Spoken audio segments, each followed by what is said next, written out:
Good evening. I'm Dharmendra Gordon, and this is Vegan Synergy Meditation meeting number 13. Our theme this week is the second life code, which we'll get into in a minute. Right now, I'd like to welcome everybody to and invite everybody to just take a moment and disengage from whatever you've been doing up to now in your day.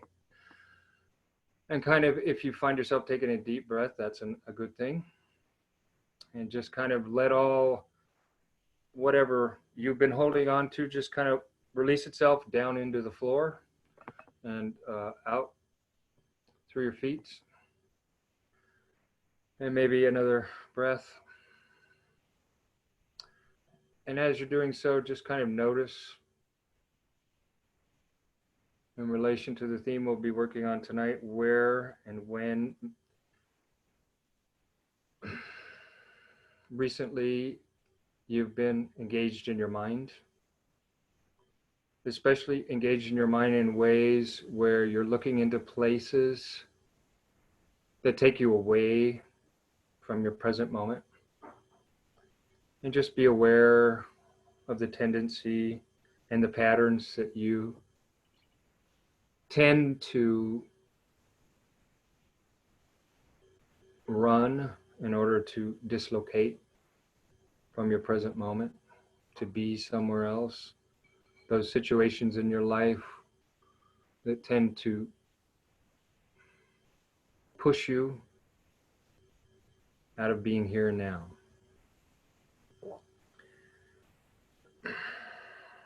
And as you're feeling that energy, you can just kind of release your attention from the mental dimension of your existence and allow yourself to drop into your heart, into a bigger space that includes the here and now, that allows you to be present to your experience as it's occurring to you.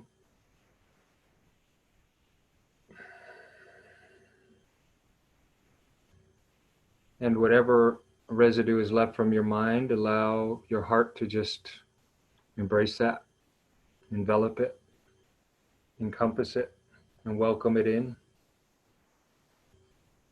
And just feel that energy turn back into its basic energy of love and being present and loving yourself. To be present to yourself is to love yourself.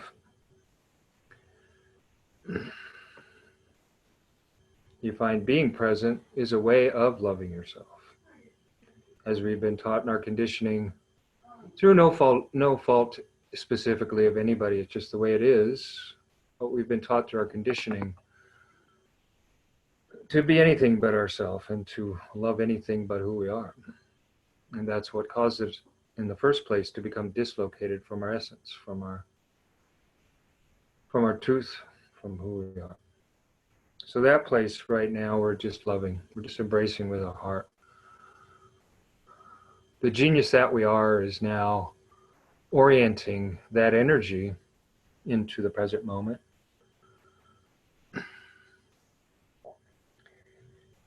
And as we take another deep breath, we can drop down into our belly, into our being, into our connection with the life force, and us as an expression of the life force.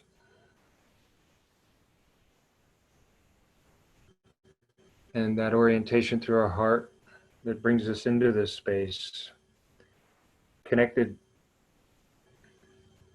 to everything. The interconnectedness of everything through our belly, through our being. That's the basic space of our higher self.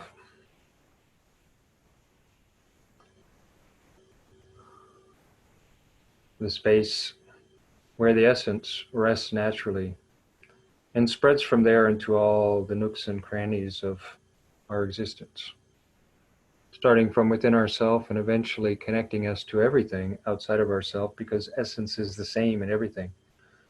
And it's capable of taking infinite forms through infinite feelings and infinite patterns of expression and creativity.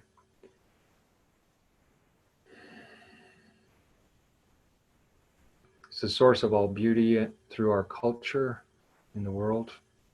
The reason we still are alive is because there's a greater balance of essence at the deepest levels that steer the course of events, no matter how much darkness there ever might be on this planet. For if the darkness were ever to become the greater force, we would disappear pretty quick. So it's good to know and good to relax into our being and realize that the very essence that connects us to everything, allows us to experience the unity of existence, is the guiding force on this planet.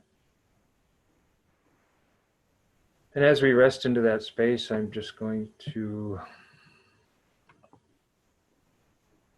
talk about the theme this week that we are continuing, and we started in the last meeting with the first life code. We're moving on to the second life code, which in the traditional I Ching is called the receptive. And that's receptivity to the higher self. The I Ching hexagrams, all 64 of which impact the planet and all of life with their influences in a fixed sequence and in succession throughout the year. And the life codes written into our genes are basically the same language, functioning on different scales of the creation. That language is the language of light, but a light that is pure intent. That light is woven through our genetic code. And as we awaken through our senses, both gross and subtle, to the effect that light of pure intent has on our energy field, that is our aura, we come to appreciate the richness and diversity of possibilities unfolding through our life experiences, both on the individual and collective levels against the backdrop of the universal progression of events. In regards to the spectrum of consciousness associated with the second life code, are we attuned to the progression of events unfolding in the big picture in such a way that it orients us through our thoughts, words, and deeds to be in harmony with nature? Or are we dislocated and feeling out of touch with the life we find ourselves participating in? Can we find a way to ride the cutting edge where dislocation challenges us to find a more all-encompassing and inclusive orientation that points to the unity of existence that we can experience directly through our higher selves? And as a result, can we continue to live in the same old ways we always have, out of touch with the world around us and only interested in our egotistical goals and ambitions that we imbue with high-sounding ideals full of deep and meaningful significance? Dislocated, everything originates from our mental conditioning and its filters. As we learn to expose the thought coverings of our shadows, we naturally find the correct orientation to life through our hearts, which can only be experienced in the present moment. If we can learn to trust that orientation and follow it unconditionally, no matter where it leads, then out of that total commitment to discovering the truth of our experience, we begin to relax into the realization that everything is connected. Out of that realization, we begin to take responsibility for ourselves and the choices we make and the impact those choices have on all of life around us. And as a result, we begin to act out of a greater respect for all of life. And with that, I welcome my fellow journeyers this evening back into the present moment with me. And we can begin our evening of exploration into the second life code. And I hope you guys and anybody who's watching this video enjoys that kind of an opening. Gives us a chance to kind of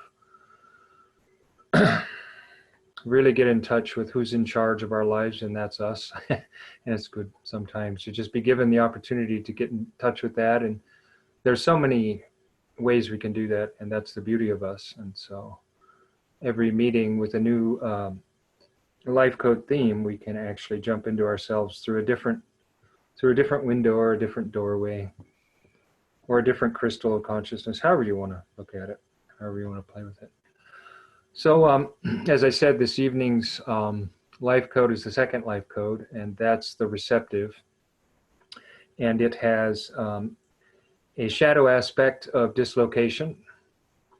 And we already hinted at these just a little bit, but now we'll each take a turn and we can kind of go into it this evening, and then we'll move from there into our genius and the expression of the second life code through our genius, which is orientation, and then that will lead us inevitably into the siddha of this life code, which is unity. So as always, I'll start.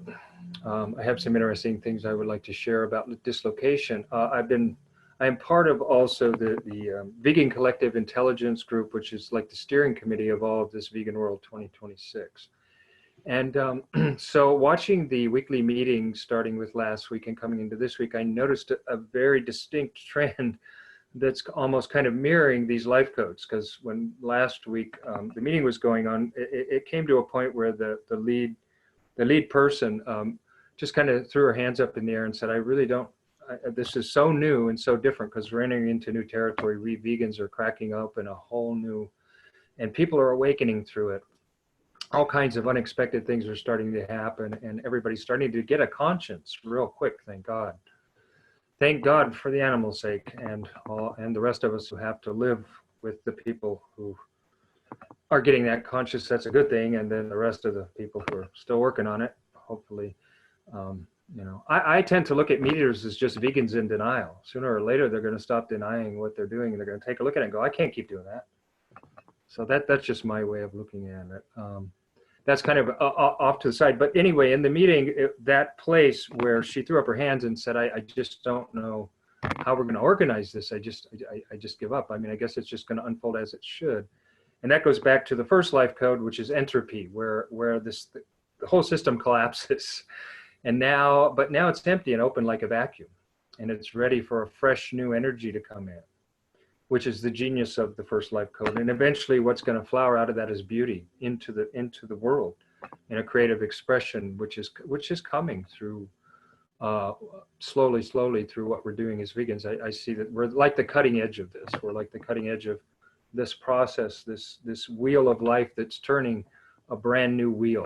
And we started with the first life code. And then this week, what I noticed very interesting is people in this meeting this week of the Vegan Collective Intelligence, a lot of them were just getting really like, I want it to be like this. I really am not happy with the way it's going. I'd rather have it get things done. And other people were saying, I don't know if I, you know, and blah, blah, blah. And so it was like the whole thing about being dislocated. Everybody's like in their own little trip going, this is how I'd like to see it happen. But then it kind of opened up and it went in a different direction and started to get oriented where everybody started to express from the heart what they saw Vegan World 2026 is about and what their vision and what their contribution, what they want to give to it is.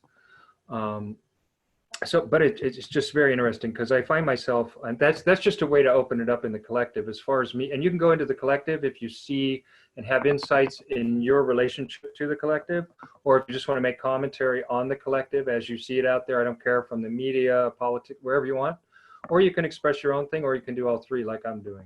Because also in my own life, the work that I do to earn a living is very dislocated from all of my what I'm truly about and what I truly want to give my energy to. And that's just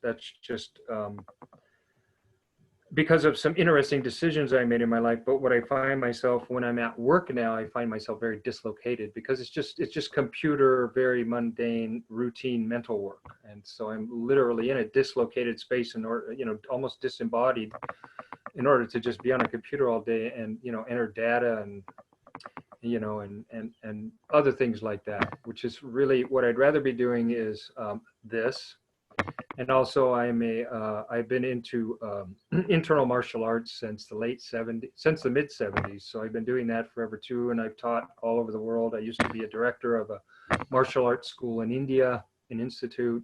I've had two schools in my life that one was a Tai Chi school, and a couple decades before I did karate school when I was young and I had all that hard energy. So a blend of that plus this kind of work that I do and several other modalities that I work with that just kind of get blended into what I do. So that's just my shadow and the shadow I'm seeing that is starting to show up kind of in a kind of this whole new wheel. That's a nice way of putting it, turning the wheel. We vegans through the Vegan World 2026 have kind of grabbed the bull by the horns and said, we've got to start this. We've got to have the world become vegan by 2026. And so as a result, so many people, including us, are very committed to that occurring. And once you do that in totality and as a group, you literally turn the wheel of life and you enter the wheel, you start all over again. And so it's just fascinating to watch it go from the first life code last week to the second life code this week. And I've definitely been a participant in witnessing the aspect of dislocation in our vegan world 20, but it's natural. It has to happen. We got to go through those processes to get to our genius. And it's just really neat to see it unfolding almost on cue. It'll be fascinating to see if the third life code manifests next week. We'll see. And that's chaos, innovation, and innocence. So that'll be, I've already starting to see some innocence there with some of the people. So just to throw it out, because I think this group can be a fascinating, like, observational deck of through witnessing through our heart and our being and tracking, you know, these different life codes in this turning of the wheel of life. So that's my sharing, and whoever would like to express on whatever levels their experience of dislocation, please. I'm going to go on mute. I think I need a few moments to kind of integrate the theme, the idea of it, and let it kind of flow. So maybe Benjamin, if you have. Sure. It's really interesting, Dharmendra. This is it. I am experiencing this particular shadow, this location, on multiple levels this week, and one of them happens to be the Vegan Collective Intelligence group, which you mentioned, and we could kind of see it coming, and also it was completely unpredictable, and that's kind of how so that's kind of the higher level shadow that I was experiencing. My lower level being a very specific physical experience. And I don't usually come to this meeting with a super specific experience or example of my shadow. Maybe because I haven't been particularly observant of it for enough time, I'm not sure. But I've been physically going through some pain and have felt like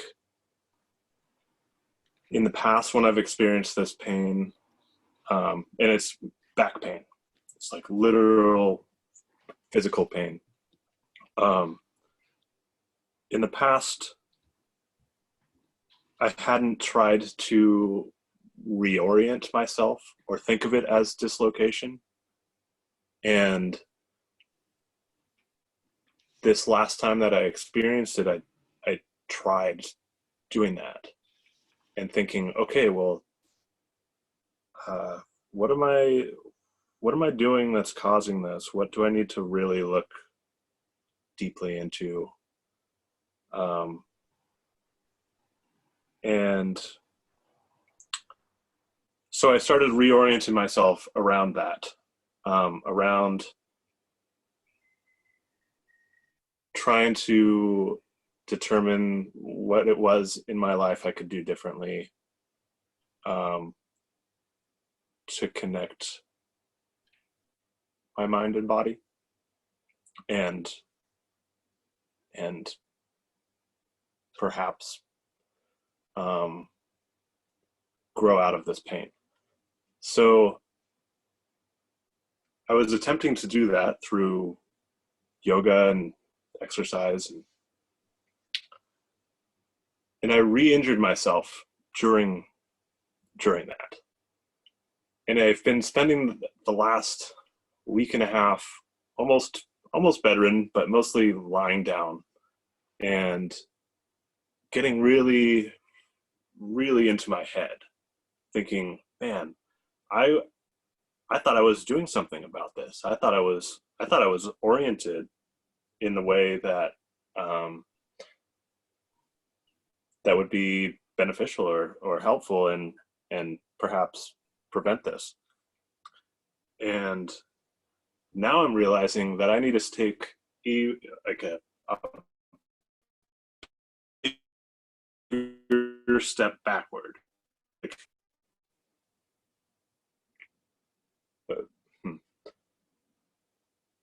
a bigger step backward in the sense that the motivation could be bigger than I could imagine. Or that I wasn't looking at it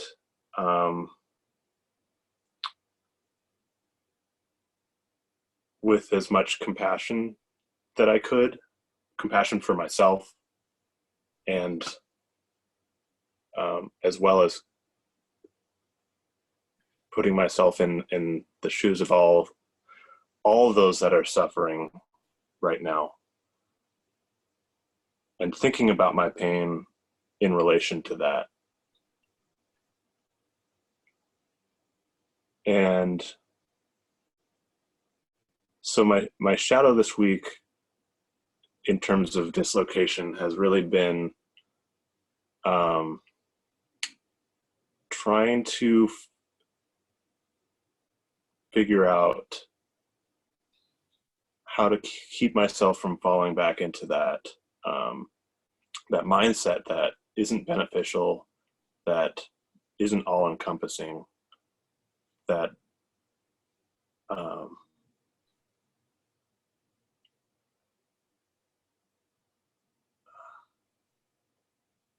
that almost brings me back in time to a previous self. And yeah, this was a very personal, physical experience that I'm still trying to interpret and determine which direction I need to go in now.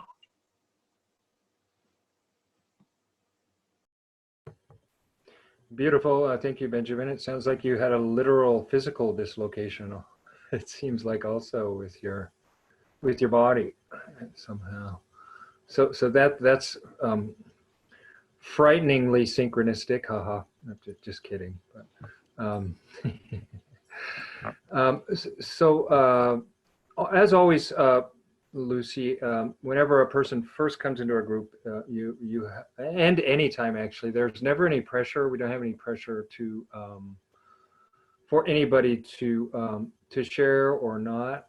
It's kind of like if you feel something, if you sit with yourself and something's arising in you and you feel to give expression to it, then you do. At the same time, if you're like a lot of projectors I know, and maybe a little bit of focusing and absorbing first, but but also I know that you are totally invited at this moment if you feel like it. I don't know if well, actually, I don't know if you're emotionally defined, so I don't know if you feel like it or if you get a hit of it. I don't know. It depends on. Oh no, you wouldn't get a hit. You're not a generator, but you could. But it could be your. But all those variations of projector, because there's so many. But if you feel like it. Yeah, I think I'd like to share briefly a couple of things that are kind of coming up. Thank you.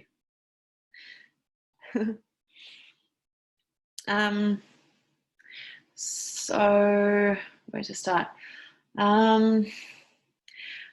I guess to explain a bit more about Paradise Rising and about what it is that we're doing, and where it's kind of come from. This basically, what we're doing here is basically where Paradise Rising came from, was sharing circles plus meditation that I started running 2 years ago. And then it kind of morphed and it evolved and it became something much bigger. I mean, this is everything as well. But for me, in my mind, it was like the events in person, and then also online resources, and yeah, all sorts of different things that are kind of coming together for this. And now it's kind of at a point where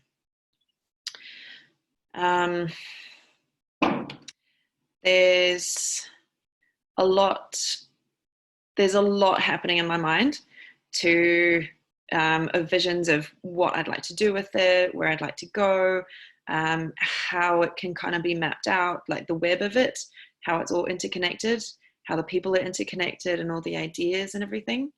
And so something that I've struggled with for a while, and then I kind of found more peace with it, and now it's kind of coming back up a little bit more, is my own consistency and my own consistent like stance against depression, and my wording, and how considerate I am of humans and things as well, but also and wanting to do the best that I possibly can for everyone, but also in a way that's still easily communicated, that's still still getting the point across. I guess that's the thing, is I'm just gradually finding my way into how to communicate everything. And I'm finding myself very much in my head with the business side of this, because I've had a business myself in the past just as an artist, but this is much bigger. This is much more than I've ever experienced before, and it's great. I'm really finding that I'm stepping into the role more easily, I think, because I've done a lot of my own spiritual work, especially at the beginning of the year. Kind of came through a whole heap of different layers and things. And now I'm finding that I'm able to step into this much more of like a business mindset, business role, and I'm actually enjoying it. And I'm finding that the process of learning is speeding up. I feel like everything is speeding up in a lot of ways. But then my concept of time has just totally changed in the last few months as well. So yeah, it's interesting. So I'm finding aspects of my shadow self and my dislocation in a few different ways. That's one main way that kind of comes up for me at the moment, is what is the most beneficial. And I'm not sure if this is exactly actually what you mean by our internal dislocation, but I think it's also reflected in the movement, is this greater focus on being consistent. And I think that's really important and really a good thing, where we're really like questioning ourselves, and we're trying to figure out what's the best for moving forward into 2020, into this new and I do feel like 6 years, I think a lot of people would probably find it strange, but I think 6 years is a decent amount of time. We can get a lot done in that time. So yeah, it's all very much a process, and it's all about learning and growing within myself and within all of us, and as a movement collectively, and evolving essentially, and kind of bringing everybody with us as much as we can. And hopefully, I'm seeing it a lot actually, even meat eating environmentalists are asking for help being vegan, aligning themselves more easily and connecting with other groups. So I do see that kind of dislocation. I think I do. I think I understand what you mean. Within the wider community, and then within myself, I'm kind of absorbing all of it, and as a projector probably watching, learning, integrating, and finding my own way through it, and then able to move forward in a way that's more easily communicated with the teams that I'm working with. But then also it's still also a question of projecting or thinking slightly further forward, organizing things, and trying to preempt or trying to be doing my best to be ahead of myself in a way to prepare in a way that is aligned with my values, because I can see that my values are evolving, and planning now, I don't want to end up in a situation where I'm planning or I'm is something that I've planned is unfolding and I actually at that point don't align with it. Does that make sense? So I'm sort of trying to preempt my own evolution in that way to see where will I be in X amount of time. Am I still going to feel this way? Or it's quite a head thing. Yeah, that's probably most of what I've got at the moment. Beautiful. That was really good. One thing I'll mention, because what I saw you struggling with, I think, and everybody does, until you get familiar with these terms, shadow, genius, and higher self. The thing about anything to do with a shadow, it just means that you're dislocated from the place you belong, in touch with your essence. So think of your essence as the place where you're centered, your centering essence. That's another term I use. What I do here, Vegan Synergy Meditation, comes out of this thing I've been working on for like 2.5 decades called Accelerated Collective Evolution, which is what we actually do in this process. And it tends to align yourself with your relationships and with the work you want to do in the world. Specifically, and I like to use the word reality stacking, meaning we start with the shadow and stack to the genius and then finally arrive at the higher self, if you can think of it like that, like blocks of ascending levels of understanding and intelligence and heartfeltness and love and caring and kindness and insight, and it just grows. And that's so we kind of go like funnel up into it. And the self is always that place, well, in your life, you always want to try and keep your shadows to yourself, because when you're out of touch with yourself, your deeper self, your essence, you're not centered in your essence, you're dislocated from your essence. And always think of shadows as being out of touch with who you really are, out of touch with your essence. That's all a shadow is. So whether it's the shadow of chaos or the shadow of entropy or the shadow of dullness or the shadow of inertia or the shadow of judgment, there's lots of them. There's 64 of them. It just means you're out of touch with your essence. You've missed the point. You've forgotten who you are. You're not centered in who you are. So what I've found is, and maybe the reason why a little phase shift is happening in this right now, and a lot of the people that were here before are doing other things, is because, and I'm starting to grok it more and more now because I'm working on the world level of collectivity instead of just small groups of 10 or 12 people, which I did up until 4 months ago when I met Jamin. And him and I had this little conversation in a pizza parlor here in the city where I live, Mesa, where Silas Rao lives, and he lives right in the city next door. And we just finished the Vegan World 2026 conference. I actually didn't go. I saw it on Jane Unchained. I had to work, but I felt, and then about a week before that, there was a summit with Silas Rao, and Jamin came on, and he started talking about radical collective evolution. I mean, intelligence, radical collective intelligence. And immediately I zeroed in on him. So I got to meet this guy. So my wife, who has a Facebook page called All About Vegan. Her name is Amira. She's got thousands of followers. And she knew several people that were at the Vegan World 2026. And she said, you want me to call one of those guys and see if they can get a hold of Jamin and you guys can meet before he leaves town? And boom. So, and from that meeting, I swear to God, and I'm not trying to take credit or anything, but from that meeting on, everything has exploded. His radical collective intelligence and his radish dog org were just sitting in the water dead for like 5 years. He said for 5 years he really wasn't doing anything with it. And now all of a sudden, it's exploded. And I think it's because of this work that we're doing that covers yourself and your shadows. And then you go into relationship. And that's where we share our gifts. Whenever you're in a relationship, you always want to be putting out your gifts. And your work, when you do your work in the world like we're all doing, bringing out this ahimsa, nonviolent, attitude toward all beings everywhere, that's the beginning of your work in the world is where you can express your city, where you have to embody something higher and bring it into the world. And that takes a lot of different siddhas to do that, from valor to beauty, to illumination, to diamond clarity, all these different siddhas. You have to be, and you were mentioning some of them a bit and realizing you have to line up to that. So my hit was, I got a hit when you were sharing that if you can start to integrate this process that we're working on, and you're always clear about your shadows and always give space for your shadows. And then in the second process, which I'm starting to move into already, I'm starting to embrace that shadow of dislocation.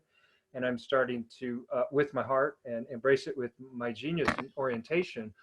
And to remember, what are you truly oriented toward? Well, I'm oriented toward being centered in my essence. And when I'm centered in my essence, it always tells me if I'm doing the right thing or not. It always tells me instantly in the moment. All I have to do is stop, like in the beginning of this meeting when we all stopped and just sort of dropped into ourselves.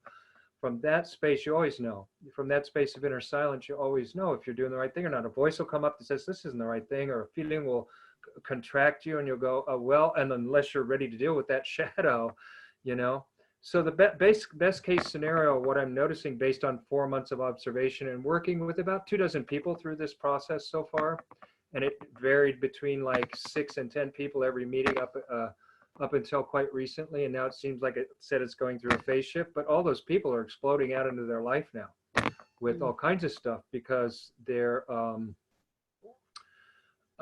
you just get this thing. There's something magical about, and nobody ever taught this to me. I just discovered it after I had this mystical death and rebirth 26 years ago, and I was living in Italy, in this beautiful place overlooking a lake. It was a growth center, and I was kind of like the Tai Chi teacher / handyman. And my Italian girlfriend at the time was, she worked there too. And something happened to me at one point where I had been 20 years on the path, and I was struggling. So, and my teacher, my great teacher from India, Osho, had left his body like 3 or 4 years before, and I still hadn't got it. And I was just in a state of deep hatred of myself. Talk about a shadow. I was literally facing my shadow, the whole thing.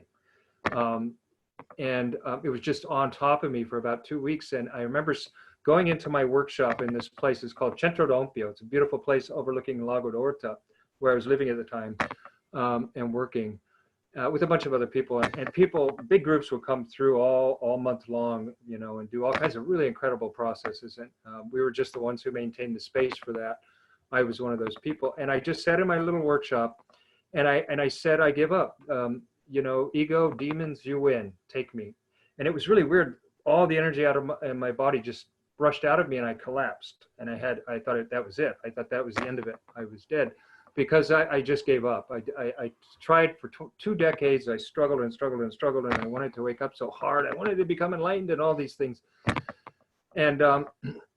And that's when this mystical death happened. And at that moment, I was falling into this abyss, and I was no longer even noticing my body. I was just falling into this endless abyss. And in that moment, I thought of my teacher from India, this great teacher, Osho, and everything he had done for me. And I just felt this gratefulness for him. And then all of a sudden, everything changed, and it was like the sky was falling on top of me with grace all of a sudden. And I got clear about everything in my life, and I wrote down all these reasons why I wanted to be in Italy, why I wanted to leave, and I had one more reason to leave, and so it was time to leave. And from that point on, that veil that separates life from death for most people was no longer functioning for me. So I started to be able to communicate with what I would call higher intelligence. I can't even really call them beings, because some of these entities are so multidimensional. And the way they communicate with you is they use your whole biosystem in a way that transcends anything you could imagine. And they communicate these things to you with millions of bits of information in a moment, and you actually get it in that moment. Of course, 2 hours later, when you're out of that, you're like, you can't remember such a thing. You have to actually go back in that space, or, but that was just one of the things that happened. And so that was just a really incredible thing. And so here I am all these decades later, now being introduced and being brought through Jamin and Radish.org into Zoom platforms. And because one night with, I think Benjamin was there, and Nolan and Evan and Melissa, and he invited me, he said, do your thing. Let's see what you do. And I think he's really happy he asked that, because his life is very different than before I started sharing that with him. Everything has opened and exploded, especially in his life. He's, wow. I went to one of his earlier this week to this thing called, we call it the Solution Club at the beginning of the world. And he used to have about the same number of people I would have in these meetings, 6, 7, 8 people. It was like 20 people in there. I'm like, wow, what happened? This thing is growing. So just some points. Again, I'll just say it because I'm kind of having fun. I'm sort of getting into my gift. This is how I orient. This is my orientation. My orientation is that out of that experience of the higher self breaking through permanently, so it's always there for me. I can get to it anytime I want. It's no longer, it's in the background most of the time, because you got to be ordinary, you got to participate in the world, whatever. Unless you're a Mooji or Gangaji or somebody sitting on sitting on their throne and having people ask you questions and everybody taking care of your life, you got to be ordinary. You got to be in the world. You got to earn your living. You got to do whatever you do. You know what I mean? And you can't just be in the city state all the time. But the beauty is that space is always there and it's always available. And I think my greatest gift is to help orient people. And so now I'm moving into the theme, orientation, is to help orient people to that, to orient people back to their essence, to help them just through stories and through this process of accelerated collective evolution we're doing to start to share things, because I love so much the things in myself that have brought me a lot of joy and a deeper understanding of life and more compassion and all these things. And I seem to have found a way to share it. Well, I'm trained in NLP and hypnosis too, so I learned how to speak right so that I could convey my messages. And I experimented a lot with that with meditation, so I could learn to go into deeper hypnotic spaces, but not subconsciously, more like superconsciously, and explore it from that angle. And so then it's really fun, because at a certain point, like when we move into the cities, really I just become this mouthpiece, and whatever comes through comes through. And you guys get to experience it too. I know that Benjamin has definitely watched himself be a hollow bamboo through things just playing through his being, and he's always surprised. It's always fun to watch him, because he always thinks he doesn't know, and he doesn't. But then when he's done, everybody's just really touched by what he says, because when you do this process and your intent is to do this process, it actually happens. So and I think that's why it's so powerful and why it's touching so many people in ways that's changing their lives, And because this is such an important thing, I'm always going to share it in this space with vegans, because I believe we're the leading edge of the change that needs to happen in this world. I'm always going to share it just like this. I'll never ask for anything. In my private business and doing it with people personally to work through specific issues, another story. But to do it here, and this is where I love to do it the most, because I want to see a lot of people get turned on very quickly, because I think this is definitely a central part of the change we need to bring into the world, because we need to be conscious, grounded, centered individuals in order to get real about making this happen in the world. And also, like so many things you brilliantly illuminated, Lucy, about when that mind starts getting out there down into future space, and I'm like, oh, wow, you kind of obviously have had some experience with trying some interesting directions that maybe in retrospect you might have tried to do. I've done a lot of those. A lot of mistakes, but anyway, it's just feedback from the world, and you change course, so I think you understand. And so the more that you hold space for your shadow in a way where you can learn to embrace it with your heart, and then you find yourself reorienting back to what's most important to you, whatever that is different for everybody. And then you just naturally find your expression again. What's the easiest way for your expression to come out through your veganism and the things that we do together? Yeah, I mean, I've been vegan for 8 years, and I've only been an activist for 2 years. So, and even my activism is more like, this is my activism now more than anything else, because I work so much, I don't have much time for anything other than these meetings right now. They seem so important to get everybody in the right head space, heart space, and being space, so that we can all move forward as this unstoppable force that's not only are we unified, but every single person is like a brilliant facet of their own uniqueness. It's a unity that doesn't take away from your individuality. It actually lifts it up and supports it. And that's the kind of unity. Of course, I'm slipping into the siddha now. I didn't mean to jump ahead like that. Well, I mean, because I'm just talking about it from the genius space. Once we get into the sitta from the sitta space, whole different thing. Then we can talk about the shadow and the genius too from the sitta space. That's fun too, because then it gets kind of hilarious when you start looking back at yourself in your shadow when you're in that kind of higher space. And it is kind of funny, but I'm getting a little ahead. So I don't know. That was really fun. I had no idea I was going to do that. Because that's the true genius. It comes from your heart. I had to tell a story, and it comes from your heart. And I had to relate to you guys. I thought I had this thought in my mind. Okay, this is how I'll do the genius part and open the Orient, but that's not what my heart wanted to do. So I had to, when your head can follow your heart, you're in good shape. Thank God. So I guess that's my sharing of orientation. I hope it's helping you guys to orient too to a lot of things about what this is about and how it's placed in a bigger context and what its function could be and actually is already in producing real results, but without an ambitious focus, more of a meaningful receptivity than an ambitious like trying to get on it and make it happen. It's not about that, which we projectors know you can't do that. It won't work.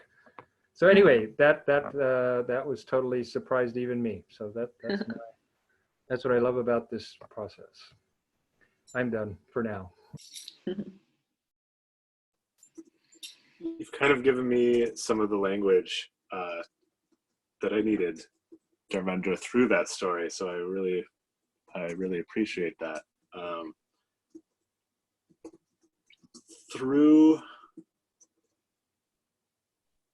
this pain, the shadow that I'm experiencing, and this shared sense of accelerated time right now, like being stuck laying down, feeling frustrated, like time is moving both extremely slowly and incredibly fast, like what am I missing out on, that kind of thing.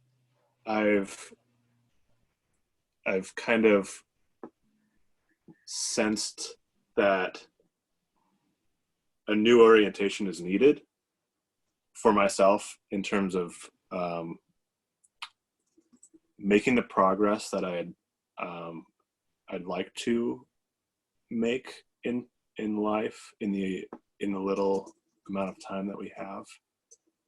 And I found myself in a few situations this week. Okay, I'm getting ahead of myself. So the other day was the first day I could get up and walk around really, and I went and did some laundry at my parents' house, and while I was there, I sat down at the piano and played something I've never played before. I have no idea where it came from, and I really enjoy letting instruments tell me what to do.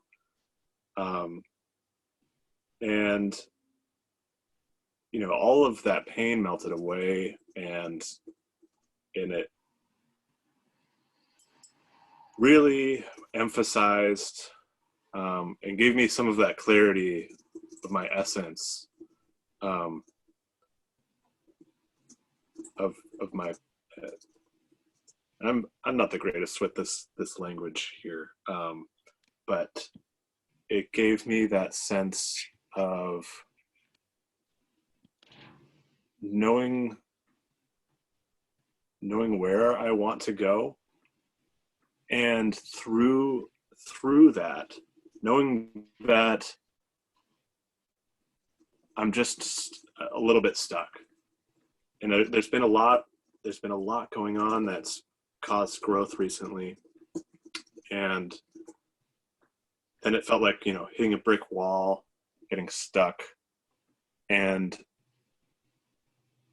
now finding myself in a couple of situations where in the past I would have given up or walked away or not said anything, or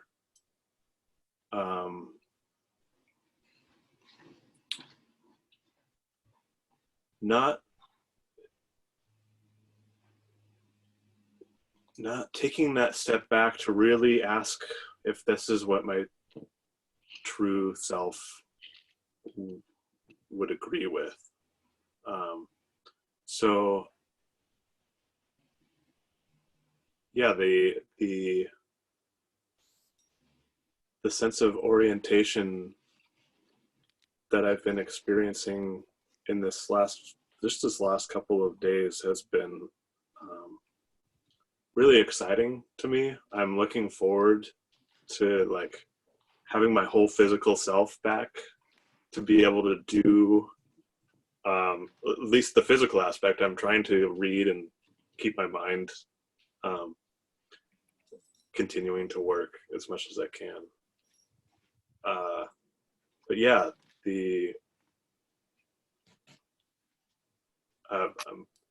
yeah.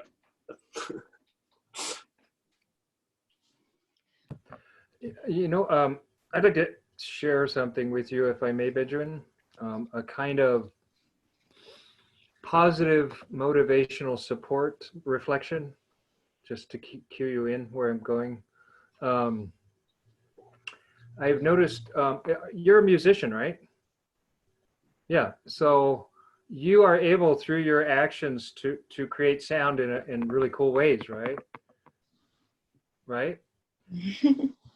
So here was my thought, that whatever you do, however you orient yourself to yourself, and whatever you turn on or turn off or focus or zero in on or open up or close down or siphon or diffuse, I'm going to throw a bunch of stuff at just your higher self right now, and plant a seed in a sense, and just say that whatever you do to do that, to put yourself in the space where you're able to create music, you could take that same space and put it through your vocal cords and express yourself and create beautiful music too, just in the way you speak.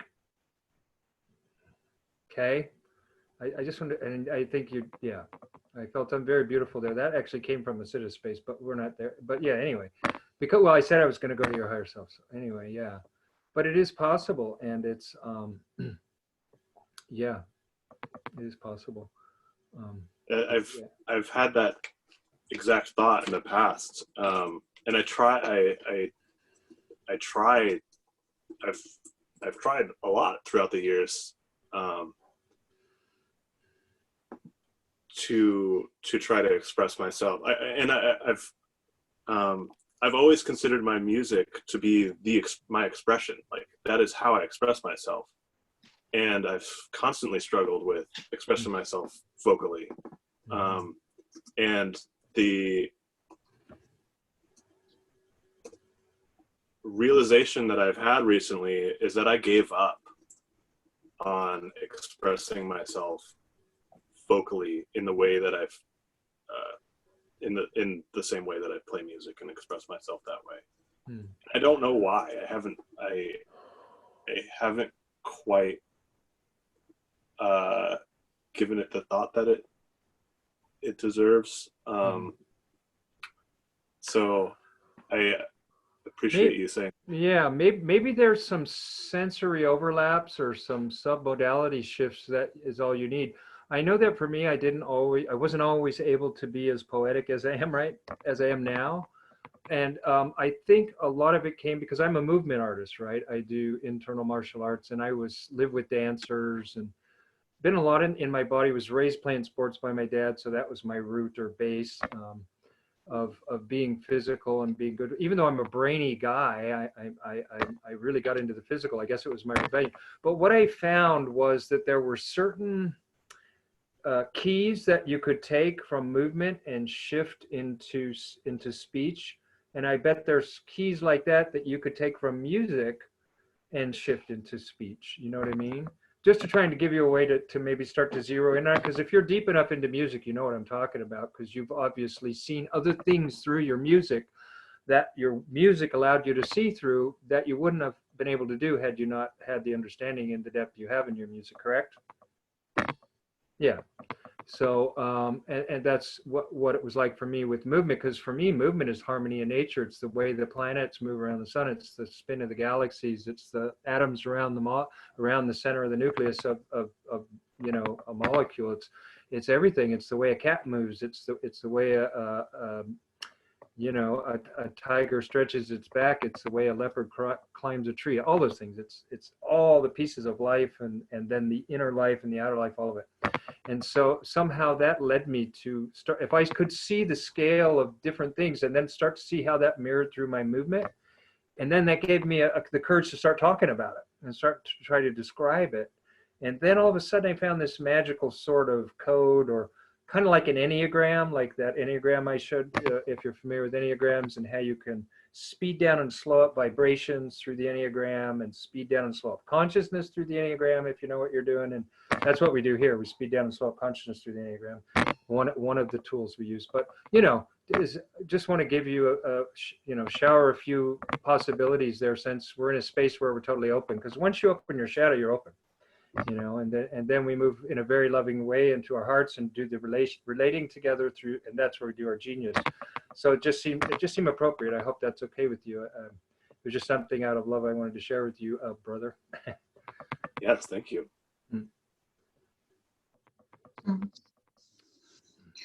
Thank you. Yeah, this is such an interesting experience for me. Obviously, just jumping in at the 13th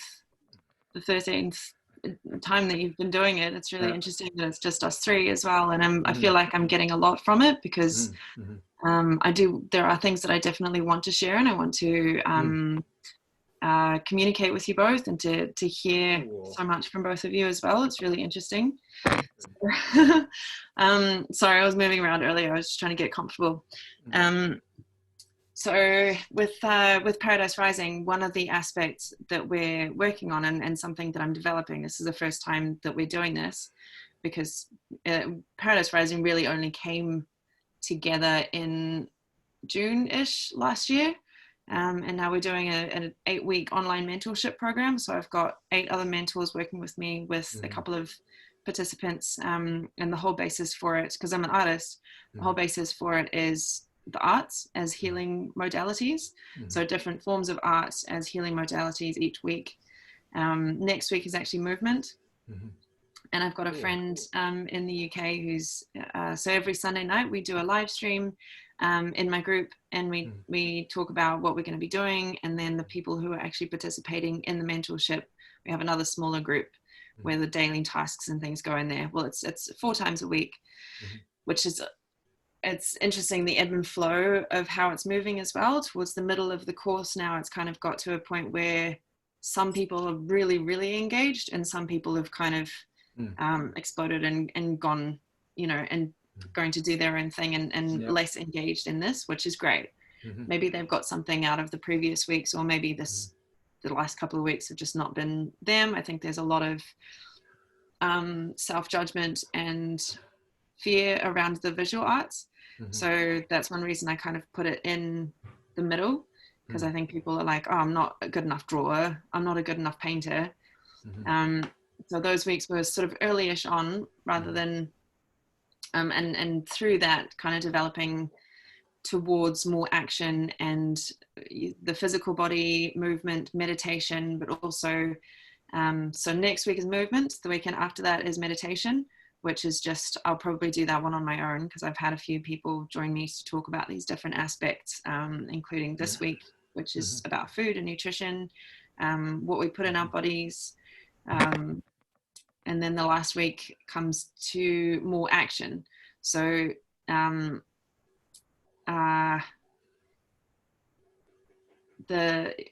development of that is very much aligned with my higher self. I feel like it is from my core, and the way that this is just something that I really want to share with people to help them heal, for activists to really look at things deeply within themselves in a way that's still gentle, but also can be quite heart opening, and that can be quite painful as well for people. But it seems to be going pretty well for a lot of them.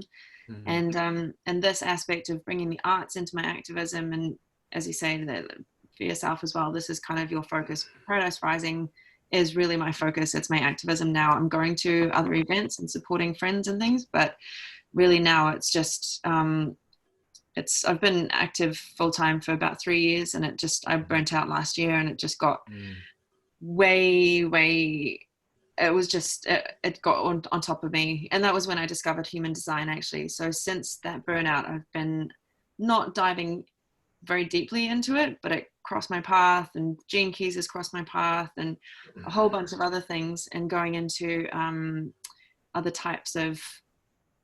levels of awareness, and expressing myself in a different way. And so this aspect, what you mentioned earlier as well about movement and dance, and that's another element of Paradise Rising that I feel very passionately about. And also I feel like it's coming from my heart space, is an outreach, a different kind of outreach that we're going to be doing. So we're going to use performance to take to festivals, and bring the anti-oppression, anti-speciesist message to those festival goers, burners, people who go to, conscious music festivals, conscious places of healing and things, and bringing this message as well, because the arts are healing for us and for the animals, for the land. Like if we're dancing these stories, and I'm bringing sort of elements of different traditions, I guess, into it.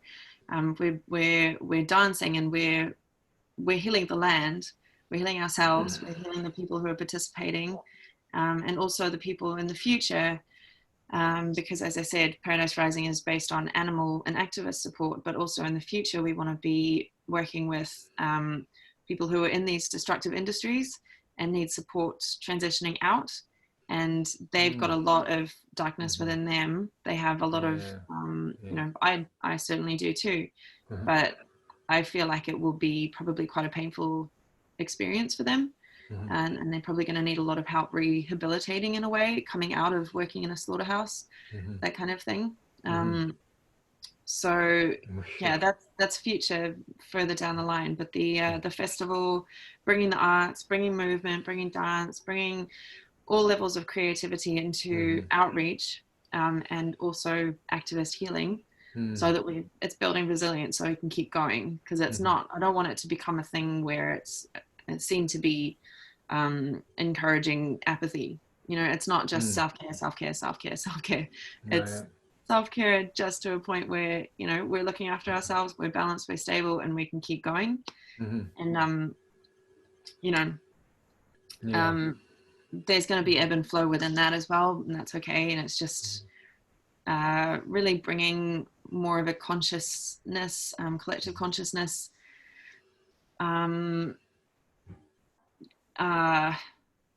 framework, maybe, if that's the right word, to these groups that I've been working with, and connecting here with you, both of you, and discovering this. I met Sailesh Rao in Luxembourg last year, where I presented Paradise Rising at the International Animal Rights Conference, which was amazing. That was such a privilege. I'm so privileged to have been able to do that. And he did say to get in touch, and I emailed. I'm not sure if I got the right email, but also I've kind of been waiting to get to the right point where it's, where paths might cross again, and maybe by being involved with this, and hearing more about the Vegan World 2026. I remember him talking about that, and very inspired, and I'd love to hear more. I think this is just fantastic. And this is exactly what I've been looking for, this kind of, because I hold these sharing circles with other activists, but I need a sharing circle. Yeah, that's kind of why I created this, because I found myself in my life time and again finding myself being a guide of other guides. And not that I'm guiding, but somehow I'm really good at that. Projectors naturally can do that too. I think you'll find that you'll be a guide of other guides at times. I'm guessing that Benjamin's a projector too, although I don't know for sure. I don't know his birth date, so I don't know his human design, and I've got the fancy programs. I can figure all that out. But anyway, I just get the sense that he might be a projector too. We'll have to find that out soon. Huh? We'll have to find out soon. Yeah, well, you can go on Jovian Archive and put in your birth date, and it'll tell you right away. It'll give you, it'll just give you a chart, and it'll tell you whether you're a projector, I think it'll give you your profile, your type, And yeah, I think it'll give you the basic stuff. And then you just can feed that into one of the meetings and we can play with that for a little bit during a gift part of the gift sequence or something if you want. Yeah. What was the website? Jovianarchive.com. Jovian as in jovial, jovianarchive.com. That's the best one. You get an immediate hit on that. And then, yeah, if you go to Gene Keys, it gives you a different thing. It gives you your activation sequence, but that's only your incarnation cross. That's not hardly, that's just your sun and your earth and your design and personality. That's nothing.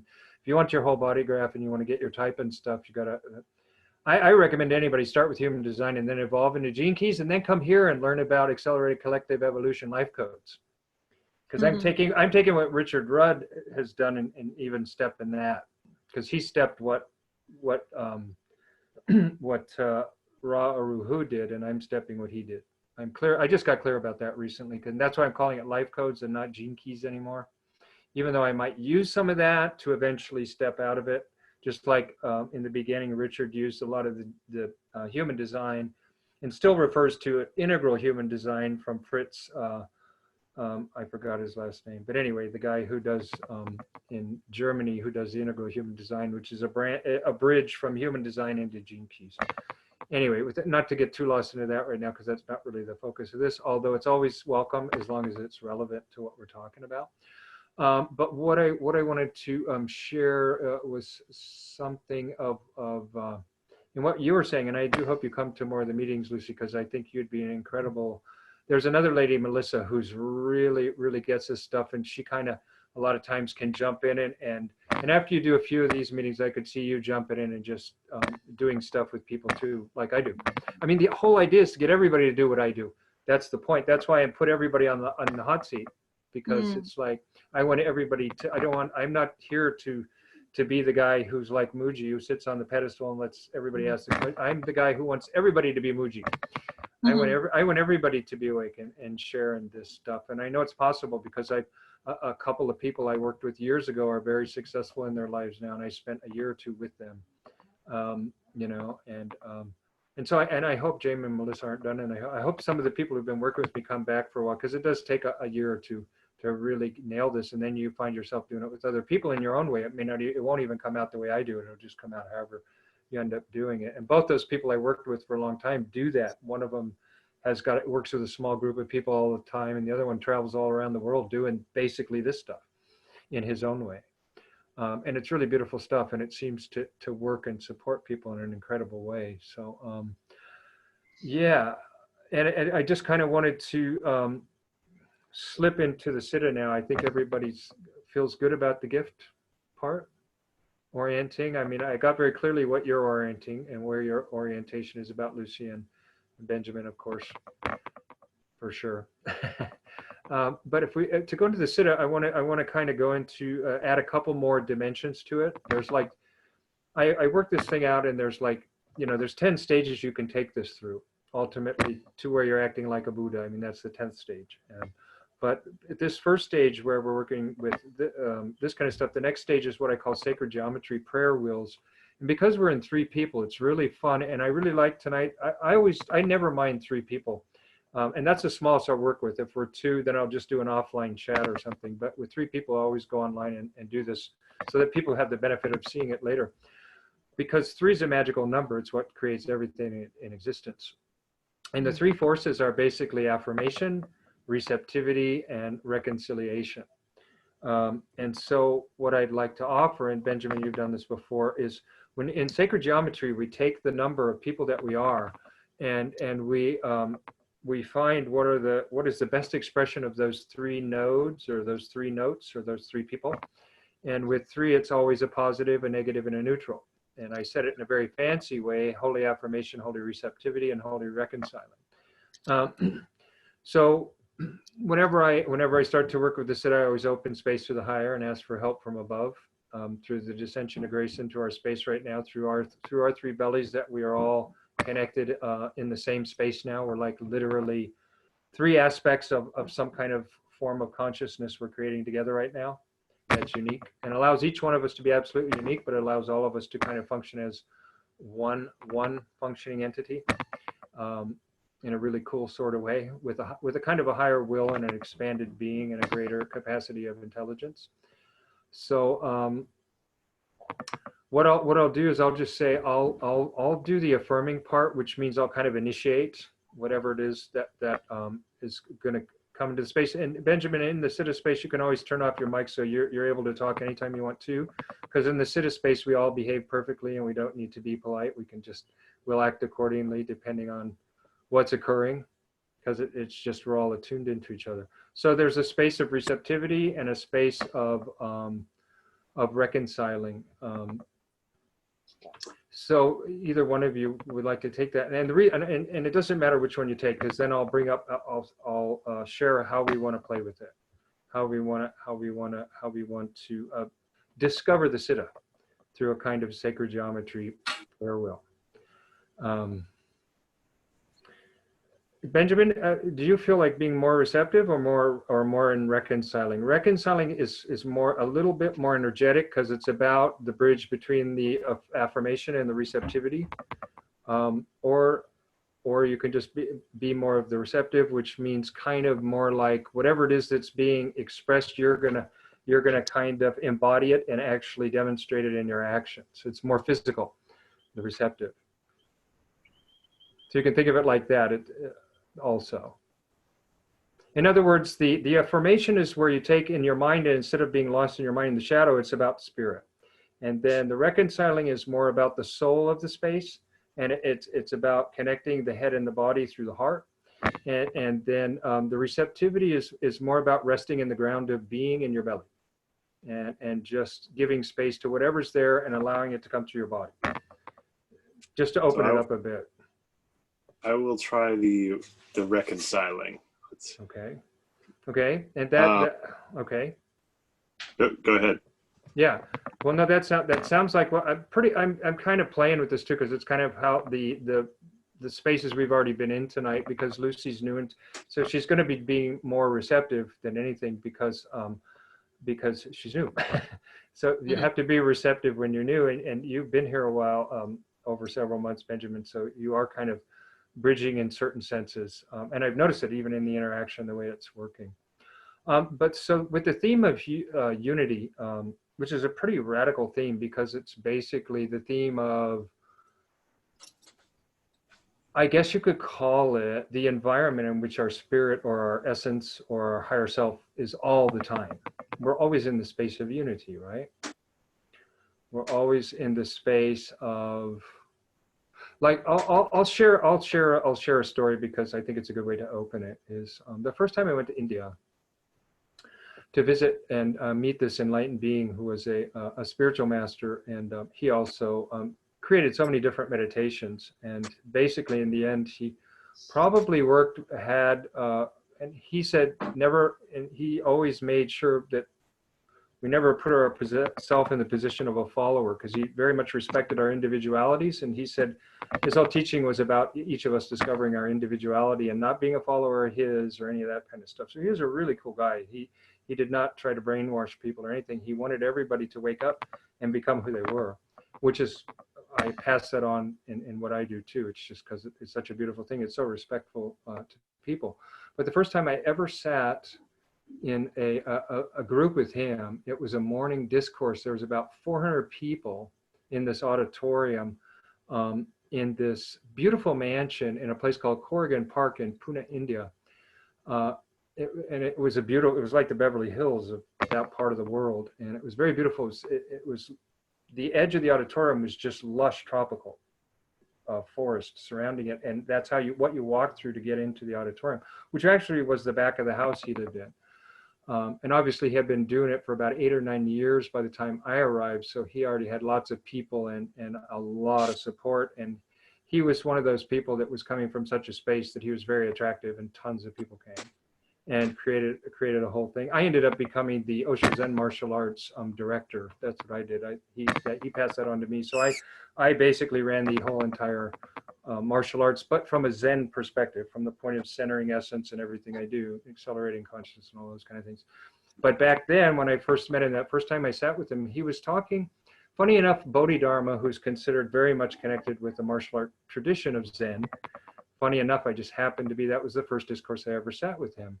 And the minute I sat with him, everything in my experience changed. And I found myself in the most interesting space where I felt like the trees and the birds and everything was listening to this discourse. And I was able to be aware of and experience the feeling of not just the birds, but everybody in the entire audience and how they were all absorbing this guy, and also looking at this guy and him looking at me and him seeing me and noticing that I was noticing that. And then just the whole space opened up and I felt this interconnectedness with everything tacitly in my gut, in a real knowing sort of way that just it was really hard to describe. It held me for the whole 2 hours. And the discourse there, when I walked out, all I had was, as that was fading away from my consciousness, was, boy, do I got a lot of work to do on myself. Because that was the space and he said it years later, the first time you sit with a master, if it's a true meeting, he's showing you your enlightenment. And when you finally find that space, you know, that's it. You know, then what he was meant to transmit, you can now transmit, is the point. And that did happen years, like a couple, you know, even after that mystical death and rebirth, another year after that, then the sky opened up, and I realized and that was really interesting. I'll save that for another time. That'll be another good Siddha one. This is for unity, though, was the first time I sat with him, and I was sitting with him and the 400 people that were there already with him. And just the experience of unity was just mind-blowing. It was as if, as I'm sitting with you guys here now, that I would literally, well, and I can do this, but I would literally be right now in both of you guys' bodies and feeling what you're feeling from you guys can even try an experiment right now where you send out your knowing consciousness into both of the other two people's bellies. And try to get a sense, and no, don't try to get a sense, and just be the feeling that they're feeling, right? And just, you can see it, and even in the way your faces are, you can see you know the feeling you're in, and you know from just the way you're holding your face what your mind space is, and you also know just from the subtle expression of all of the totality of who you are, where your being's at. And so for a moment, right there, we just had it. Just a second, that unity, I could feel it. You can always tell when being comes through because it does something just totally unexpected. Even if it's the tiniest little thing, we're all sensitive enough to sense that something just went bing, something just popped. And so that's one of the ways where you can, and I say, let's just hold our intent there. Let's not leave that space. Let's stay with that level of connection where we're just in each other's bellies. That's the way I like to put it. It's a very empathic thing to do. Let's put it that way. It's a very empathic thing to do, and we're all empaths, obviously, or we couldn't be vegans. I mean, that's one of the qualities. It's the beautiful thing about veganism is it opens up all the siddhas eventually. They start tapping on you from compassion to empathy, you know, and all of them, they just slowly start opening inside you, you know. And because, you know, in our essence, we're really no different. But if I center into Benjamin's space, there's a uniqueness to the shape of, because essence is like a substance too when it's moving with your body. So the shape of your essence within your body is different than when I move into Lucy's space and into her belly, and the shape of the substance that is being formed through the shape of your body of your essence. If that's a neat way to put it. It makes me think of trees and how they move universal life force energy. That's the hit I'm getting right there. See, when you get into the Siddha, it just becomes totally open, and you just start to let different things move through other things, like we were talking about music moving through speech, but now you're actually doing it. And this is where the magic comes in, because we don't know why we can do these things or how we're doing these things, but they have really interesting effects in your life in the next day or two, or week or two, as you continue to do these meetings. That's the magic of it. Eventually, I hope we can get to a point where I can do in-person stuff, you know, where we can do a group, I don't even know what you would call it. I don't want to call it trainings, but just kind of like progressions, I guess you could call it. Because we can get into some amazing stuff where we actually work with things specifically and even name stuff and then watch it manifest in your life. That when I was first learning this stuff with my best friend, who I was sharing it with, was the first person I really delved into it deeply and opened it up with. And he's one of the people that's really successful in the world now. In his own way, in a very unique way. He's not rich or anything. He's just rich in the way he can do this stuff and experience with people. I don't know how he does it. He just travels all over the world. And he's really not a rich guy at all. except in that way. But when I was first doing it with him, we had one night, we said, okay, let's create a martial arts school. And then the next day we had the money to create that school. And those kind of things can happen. I don't know what it would be like in a bigger group of people, that kind of thing. I've only opened up very personally on one-on-one kind of things. If it opened up in a space, it'd be very fascinating to bring up, let's say, 4 or 5 different intents that we all shared in a group of, say, 10 people, and watch that manifest. That's what can come out of the Siddha space also. And that's when you transcend time and space, and you make time a function of the space we're in right now. And I call that opening present moment. So in other words, if I want to take the intent right now of wishing that the 3 of us out of this meeting, each of us playing our the pole we're in, the positive pole, the negative pole, and the neutral pole, that each of us come out of this meeting with something that comes into our life and creates a new movement for us, and a movement that we need more than anything else. Okay, so I'll just throw that in a very open way, not real specific.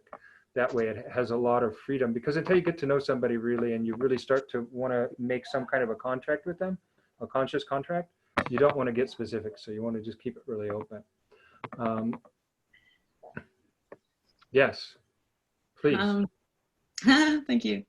That does, yeah, that opens up, for me right now, that is a very specific thing. Because I think you did leave it very open. That is quite a specific thing to me, that speaks to me. And it's something that I'm working on manifesting, working on creating.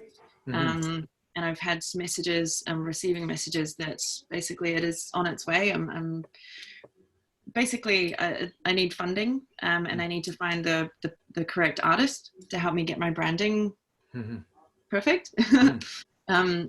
Perfect for what it's meant to be. You know, I have a vision, but I also want to leave it open so the artists themselves can express themselves too. And but just to bring in that the person who needs to work with us and who we need to work with. So that's something that I'm working on myself, putting my intentions out, speaking about it, writing about it, painting. And also I've got a meeting lined up, the first of a series of meetings with the Paradise Rising team, starting tomorrow. And I just realized, as you're speaking, I just realized that that's part of it, is actually setting the intentions and together manifesting. And if when we get into that sort of space as well, because it'll be similar to this, but the ideas are just kind of flowing. It's just making a lot more sense to me how everything is going to kind of flow, and how it's sort of mapped out in my mind.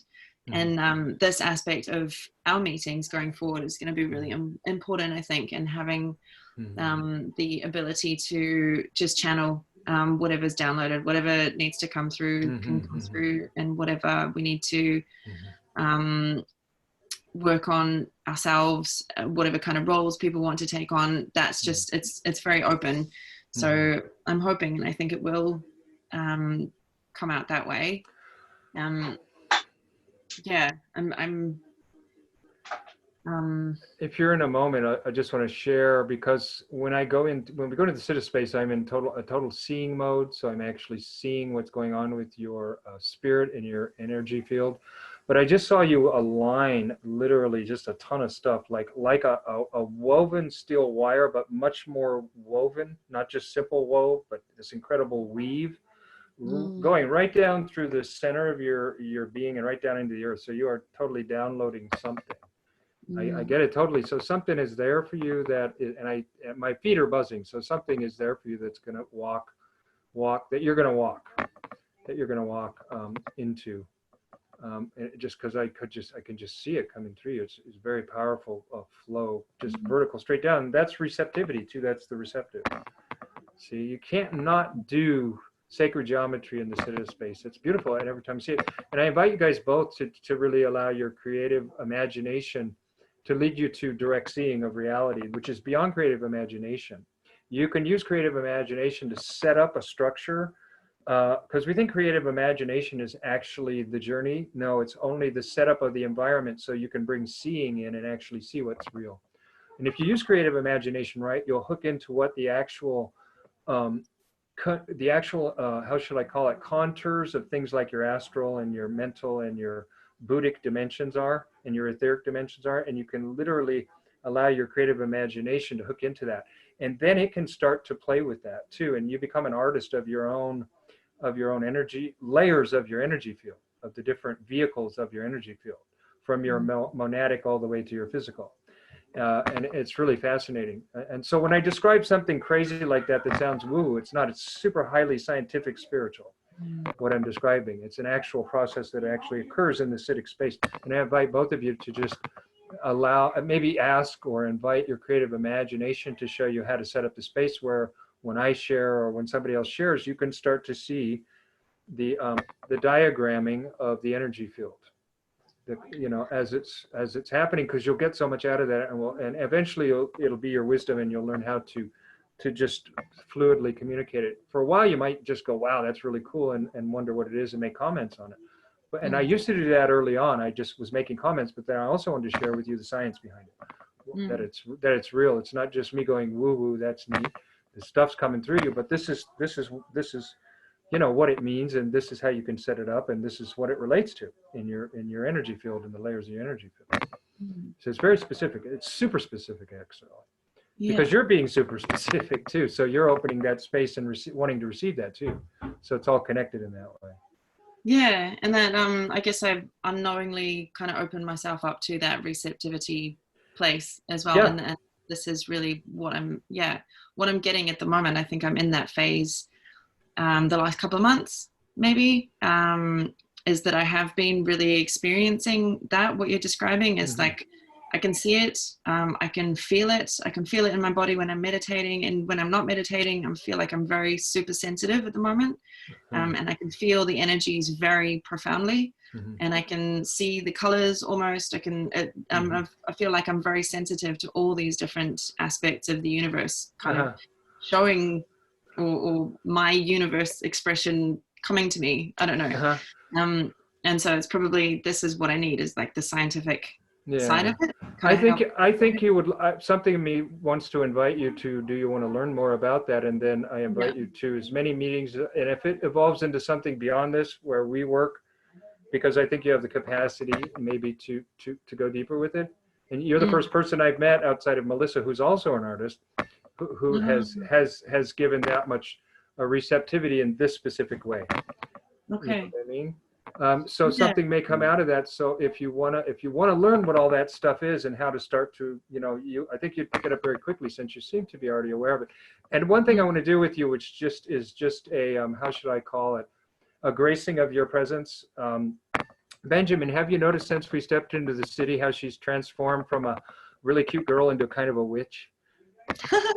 Have you noticed how she's totally in a different space right now? She's gone beyond I'm the cute girl, and she's in this space with us where she's just like, I'm serious. a fellow voyager, and you've transcended the masculine, feminine, and you're just a being, with us. And that's what happens to the sitters too. That's really cool. I like that, because all the tension that you usually hold your face in to give that impression, which is good, because you need to attract people to what you're doing.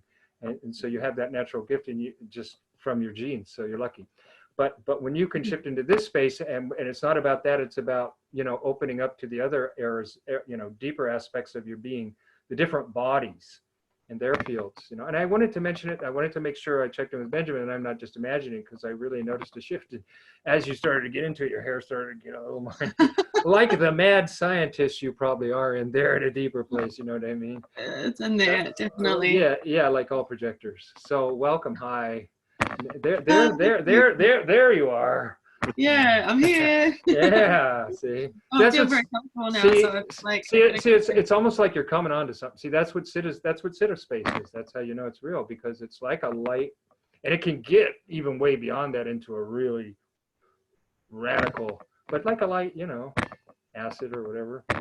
I'm not going to get into that too much, because this is a public space and I want everybody, but it does have that capacity. I mean, because when you start to shift into siddhas, there's always those flavors and those stuff going on, in your physical form. It will start to manifest in really cool ways. And you'll start to feel things, and it's good when we're in the space that you notice as many aspects of it as possible, because every aspect you catch when you're in essence, you will never forget. anything you experience essence even once, you'll never forget it. It'll be permanently burned into your being. So it's always accessible, and it's not, and eventually, well, even if you can, then this is something I grew through since I learned this stuff, is I always thought I could access whatever I wanted, whenever I wanted, and it's not true. The only thing I can access is essence. Essence will always show me what needs to happen in that moment. And whenever I go back to a place I've been before, it always takes me to the next step, whatever that next step is in that place. So essence is never the same twice. You can never step in the same river twice. That's essence. It's the flowing of the life force in a really cool way. So I want to turn on as many aspects as I can, because when you first jump into it, if I can, and thanks, and Benjamin, whether he realizes or not, is really helping me a lot with this, because he's been in a lot of this already, so I can pull from a lot of different places that he's been in, and a lot, and it helps because his experience can maybe be nearer to your experience in the sense of how many times have you been in this experience. So when it comes, and Benjamin in that sense it has some closeness to me because we've experienced a lot of it. So it really, really can help to open you up very quickly. And that's what I love about this space, and why I hope people can continue who started with me, because the more I have people who've done this for a while and can show up in the space, the quicker people can be introduced to it. I mean, you're about as quick as it got as so far. You really opened to didn't she open all the way to Siddha? I mean, you could clearly see it. Yeah, it was amazing. But strongly, not just for a pop, but just like kind of just opened right into it and is hanging here for a bit. Yeah, you know? to be honest, I'm quite used to, I have a friend that I guess I could say journey with a lot, on and off. So I haven't been in Sydney for quite a while, and I've just come back, and now we're working together again, and it is, I have changed a lot in that time while I've been away, but also in the spaces that my friend and I occupy when we're journeying together really is very much a Siddha space, and it just comes through. It just expresses whatever needs to be downloaded, basically. Yeah. Just comes through. You remind me of my beloved wife, she's a master at this stuff, but she doesn't know any of the terms. She doesn't know any of the science. She just, whatever's needed, she just goes boom, and she's right there in it. And she's of course been into this for, like, I've been into it 50 years. She's been into it 40 years. So she's been into it for a shitload of long time too. And she's been to India and trained with the same guy and learned with the same meditation master as myself. And we even went together, and we've been in India together. And I introduced her to everybody that I knew there, because I know people from all over the world from there, you know, But what I want to share with you is that I think you've already got like that kind of capacity. And I know you want to develop it more, but I also think you want to develop the scientific side of it, so you know what it is you're doing exactly, and not just jumping into it and trusting the flow, but also, you know, you become somebody who can be like a painter who can get descriptive about their painting too, you know, and why it is and what it is and all those things. So I'll just throw it out, and because you express what you want to bring into the world, and then I think Benjamin will open the space for your Siddha. But I just want to open the space to you in whatever way you see that you and I could work together, because I could see us working together, because you're already opening up enough stuff that tells me it'd be a very fruitful connection that could benefit a lot of people. So I'll just throw that out. I don't know how that would happen or in what way. It'd be through something like this, where we could open spaces with, you know, in a tandem with a group of people, and go spontaneous into stuff. You're the first person I met that I feel appropriate to ask that to. I don't know why. Because thank you. You're very honored. Yeah, it may, and I will say allowed to come to fruition through you. It may take a dozen or so of these before you feel 100% like you've got enough pieces to where you can start to get scientifically orienting with people, if you know what I mean. And you because it'll start clicking, and the more it clicks, the more it'll click more quickly, if you know what I mean. Because you'll start to put the pieces together, and you're going to go into a lot of spaces you've been into before, probably like today, and you're good, but it's going to start to make sense why the things are happening the way they are, and a lot of things you may have, a lot of what you experience may start to be put together with a lot of people who you respect, of stuff you've either read or heard from or had trainings with. That'll start to, because that's what's happened to me, is just all the great teachers I've had in my life. It's all in my Enneagram, and I use all of it, you know, and I've got the whole thing is full now. That's probably why I'm coming out, because I'm just overflowing and exploding. I mean, my Enneagram's full. It's time to share all my stuff, you know, and But I'd love to be able to help you get to a space like that where you can function in that way, because you seem like you're in a place in your world where you are, where you could do this kind of stuff and all the other stuff you do, but use this as your central guiding principle, because that's what it is. It's the central thread. And that's that's how I keep producing it and presenting it to the vegan world, that you got to have this if you really want to change the world. It cannot come from the place you've already been. It's got to come from a place that's always opening, always new, and always essence. Those three things are always there and always together and always present, if that's true. Right. Yeah, thank you. I do feel that. I feel like it's very much something that I've been waiting for, maybe not like actively looking for, but the things that just kind of come together. As I said, I was introduced to Gene Keys in June, and then Human Design in September, and now a lot more other stuff kind of this year, but it's the tapestry, as you say, the threads. That's how I've been thinking about it all, is these things are all kind of coming together, and the web is being woven in a way that I can now see it much more clearly. And I'd like to be able to work with that in a way that is more scientific, so I actually have like a really strong foundation for what I'm doing. Right. Well, that whole mosaic you were just describing, when you were describing manifesting, I saw it all come together in a super weave, a super hyper weave, and come right down through the center of you. And that's what I specialize in, if you can call it a specialization, because it's open and infinite and eternal, connected, you know.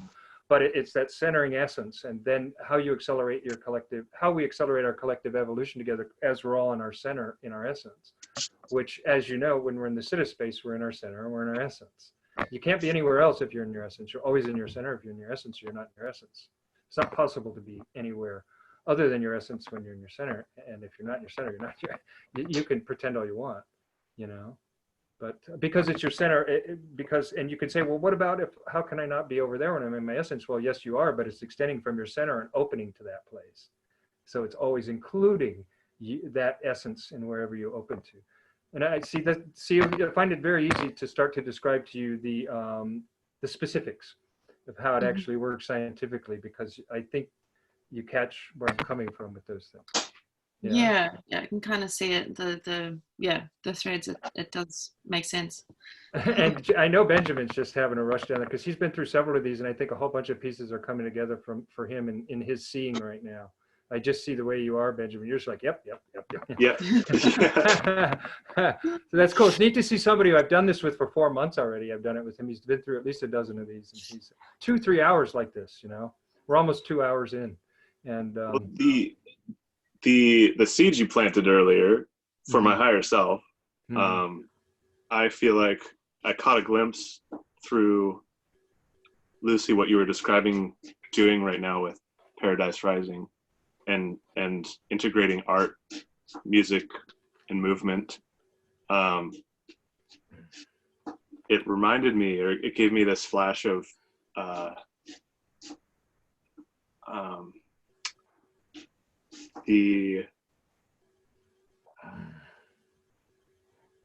and I'm nowhere near as eloquent as both of you at doing this, so bear with me.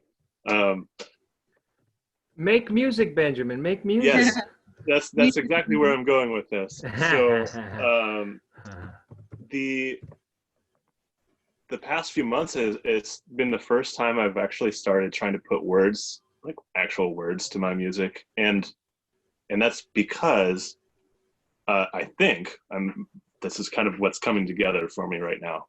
This is like activism is very new to me in terms like vegan activism. Really, it's six months. I think I've been really focused on it, and hadn't been real clear how this activism would work with the fact that I know that I have trouble expressing myself vocally, and knowing that a huge part of activism is expressing yourself vocally, and or at least, you know, maybe it's not my actual voice, but there's a message that is being conveyed, and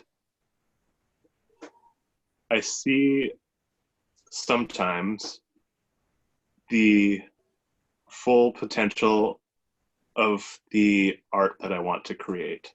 I catch glimpses of not necessarily exactly what it would sound like, but I have an idea. I have an idea of the instrumentation. I have an idea of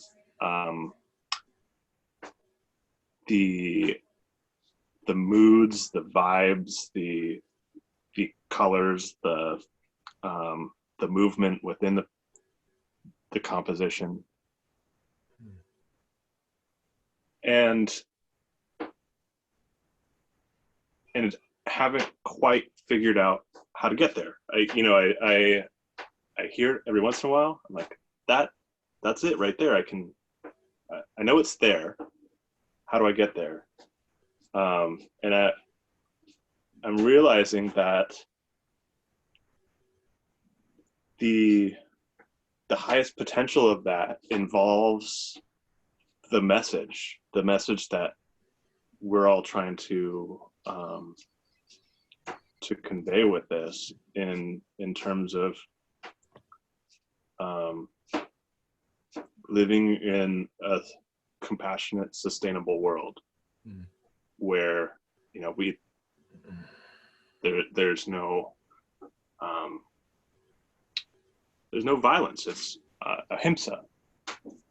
And I see this, it's funny how many things are coming together. I see this as a reconciling of my mind, body, and heart. Those three things coming together and being the guide for how to do what you were saying, Dharmendra, in terms of connecting that, I don't even know what to call it, that out of body experience when I'm playing music, that complete loss of time, like sense of, I am no longer my mind, I am no longer my body. And it being necessary to or almost inevitable that I was searching for this message the entire time. And it doesn't mean that I still know how to get there. But I feel as though the number of times I'm able to catch a glimpse of that potential is increasing, and it's in the increasing, inspiring me to keep coming back and trying again, and knowing that the most incredible experiences of my life have been some of the best examples of reaching that potential. Nice. Two things I thought that was very beautiful. And when you really get into it, you really do something to the space that I want you really to be recognized for. You bring a lot of stillness and silence. Those are both siddhas too, by the way, and peacefulness. And I'm always touched by what you say, and it always allows me a kind of a real deep relaxation in a way I'm not even really 100% familiar with, because I'm not a musician, but I think it comes from there in you somehow. I say I'm not a musician, but I mean, I do a beautiful thing with the way I express my thoughts, but it's different than music. You know what I mean? I still have a lot of interest in music, but because the only thing I ever did was play drums. But what I wanted to say was there were two alignments that I wanted to share with you that I offer that could possibly be useful in your journey. One is it's not being out of the body. It's literally being in your body in an expanded space. So you take your body and you extend the concept of your body to include your other bodies that can actually extend out like 50 feet straight out in every direction outside of you. That's how far your monadic body goes out. It's called your omega sphere. It exists and it's a real thing. That's where we're at when we're in our siddhas. That's why we can tune in. We can talk to angels. We can talk to God. We can talk to we can communicate with anything from that space once we learn how to use that. And it's a what is it? I hate to use a technical term, but it's a pentagonal dodecahedron. So it's pentagons, 12 pentagons, and that geometry. That's what an omega sphere is, and it literally tunes into the stellar network, what I call the light web network, and it literally, from the reflections of what goes on up there, you can pick up all kinds of frequencies and broadcasts, and eventually learn how to communicate through it. But that got way beyond. Maybe that's for somebody who listens to this later. I don't know. That's getting way into the deep end of stuff. What I really wanted to say is your concept of your body expands, and you include more of your presence in that space. And so when I say, you say go beyond time, what I say is opening present moment. So I take my present moment and include more of the cognition of what my body is actually, because it's not just a physical form. It's also a light receiving, frequency processing, and integrating and metabolizing and transmitting station. It's a lot of different things when you get into a bigger concept. And when you get into that bigger space where you open present moment, also your time sense becomes almost to the point of timelessness, to where in one moment you can take in as much as you would normally take in your normal consciousness in a year or 2 years or 10 years in your bigger expanded, your monadic body, whatever you want to call it. I don't care what you call it, but it's just an expanded reality of who you are. And we all have that. And as we get more and more focused into our center and our essence, and hold that space and learn how to do it in a collective space, that literally, that essence just start to expand through attention. And it literally, that's its food. And its attention will go out and absorb and become more and more aware of what we truly are. And that's kind of the big process and how it kind of opens up. I hope you enjoyed that, Lucy. That was some fun stuff to share. But that was for you. That was peripheral. But that was for you, Benjamin, because I thought I wanted to give you two spaces, not about it's just about opening up, you don't want to go outside of your body. You always want to be embodied. You always want to be in your body. That's why you say embody the siddha, not go out of my, but those guys who do that out of the body stuff, that's kind of a sidetrack that shamans, you can get lost in there. That's not what we're doing. We're looking for total freedom, not just little voyages. We're looking for all of it right here and who we are in this moment, in ourselves, in our very center, embodied. That's where it's at. Well, I appreciate that perspective, because my experience with this, I've got very little experience, and am going off of what I know. So I think you putting words to that will help me next time, I'm experiencing it, because the story we tell ourselves is what ends up creating the truth. And I can see, I can really see how that would be beneficial, especially considering, a lot of the meditations I've been doing involve expanding your circle bigger and bigger until you're encompassing everything and holding everything with compassion. And that's and now you know why. I just explained it. Yeah. See, so thank you. Yeah, there's so many disembodied pieces of information out there, but once you understand the I guess you could call it superstructure of our light, of our occupying presence as a light form of consciousness and an energy form of consciousness, and you see how they relate, then all of that stuff, you can start to gather all those pieces and put it together of this puzzle of us, of who we are. And that's what I mean also about Lucy Scientific and getting really specific about stuff, because there is actual, it's all real, and it's all there, and it's incredibly densely woven with information and meaning, and compassion, and all the neat stuff. And as you dig into it, you can open up so many things. So this is a very beautiful siddha, because it's about bringing the work into the space, and I think we all got to hit this. I'm gonna throw something out here. Um, for you specifically, if you look into your chat, do you know how to open? Do you have your chat open?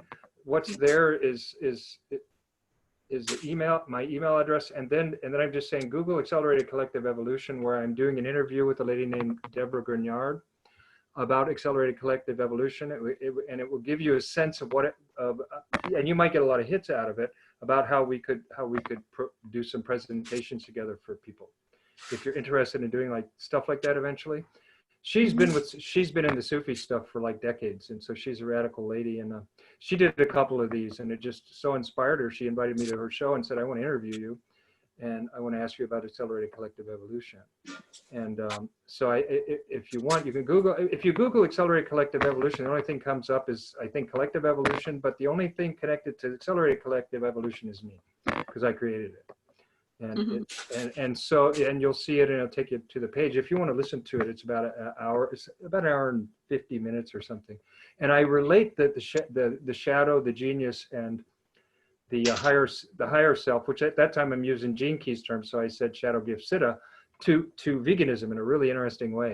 And it got a bit intense, and I realized, whoa, I'm getting some deep uncovering of veganism. And I realized that the platform we were on, the people were not necessarily vegan who were listening to it. But I said, hey, it was just an example. I just chose an example to demonstrate, because you asked me, what do I do? And how do we do this accelerated collective evolution? So, and because you're a vegan activist, you might appreciate the way I play with the Seattle Gift and Siddha in relation to vegan activism and that kind of thing. That's what I did in that scenario with her. So just that's information. And the Dharmendras of Yahoo is, if after this meeting, if you start to get hits about ways we, otherwise do several meetings with me, and I don't expect anything, but in the meantime, if you get hits about ways to collaborate and stuff, then that's a way to contact me. Thank you. Yeah, that'd be really cool.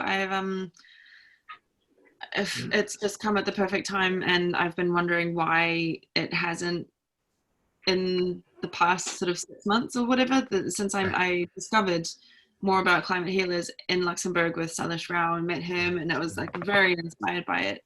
So I've wanted this to happen, and this is obviously the way that it's manifesting in my life now. So it's very interesting where it's coming from, and the fact that I definitely would love to know everything more. Yeah. As I can possibly learn, and it's all there, like the ways that I've been studying shamanism and different aspects of all of this in sort of different ways, but I can see that this is kind of tying everything together, as you say. So what I want to do right now, and we can spend a little more time, but we've come to about the place where it's been about 2 hours. And Benjamin, I'm going to invite you, because what I do after about 6 meetings, I started inviting people to close the meeting so they get to synthesize and kind of give the essence of the Siddha to finish the meeting. And so let's see, we've had Melissa do it. Well, Amira was the first, my beloved. And then we have Melissa do it, Jamin's beloved. Then we had, who did we, then Jamin did one. And then I think it was either Nolan or Evan did one. And so now, would you like to close the meeting? And then all that means is I'm going to stop the recording, and then off recording, if there's anything more we want to discuss before we leave for the evening, we can spend a little bit more time talking about whatever. But I think at this point we've achieved the purpose of the meeting, and we definitely achieved the purpose of the meeting. So I think, what would you like to say in closing to close the meeting before we stop the recording, Benjamin? I invite you to close it. Well, I can definitely sense that we moved through dislocation, orientation, and unity. Like it almost felt like, we just kind of went in a linear, like straight through it, and each of us was able to bring something that I feel like, well, I guess I'm going to speak for myself. I felt like both of you were contributed to my experience moving through those three things, and it was really cool to experience that. And it's just incredible what we can do when we come together like this and really push ourselves to embody our true essence. And I just really appreciate the space to attempt to do that. And I just also really appreciate you both going out there and manifesting it. And that's really inspiring to me. Thank you. Beautiful. Thank you, Benjamin.